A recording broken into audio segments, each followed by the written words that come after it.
This is a model. This is not reality, and reality is not a model. Reality is not virtual. We have to check reality. And I just think this is an activity that everybody should really check. What I have here is a 12-volt battery. You have to have a lead-acid battery. This is a snow machine or an ATV battery. It doesn't have to be new. This happens to be new because we didn't want to bring in the old cruddy ones. It can be, and you just go to any garage and say, can I have an old battery?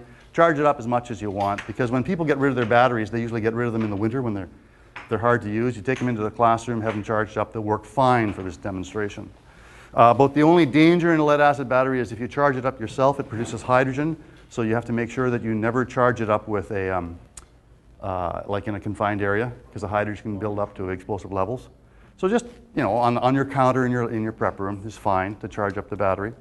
The other thing about lead-acid batteries is they're heavy and they have acid in them, so you can drop them on your foot. But other than that, there isn't a problem. Okay?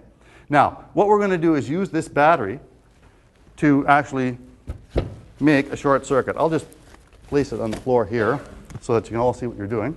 And Doug is getting just a piece of lamp cord. We're going to show this in the online video how to make one of these. They're very easy to make.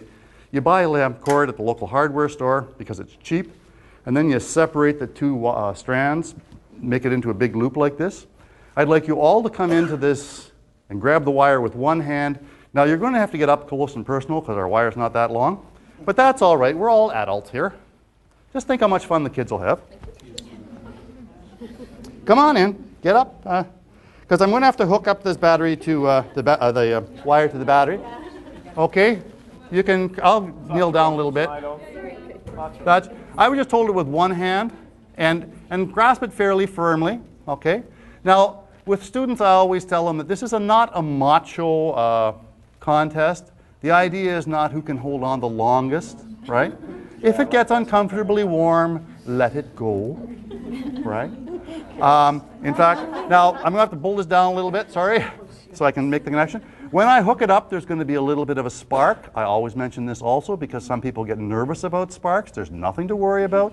I'm not going to blow up. Okay, so here we go. And just hold on and let's see what happens when we have a short circuit.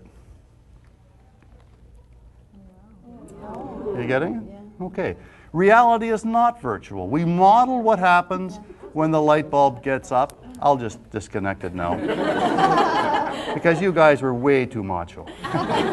What happens if I would have left that battery hooked up? I would have melted the insulation off of it. It's still quite warm, right? But let's show the kids what a short circuit is. Reality is not virtual.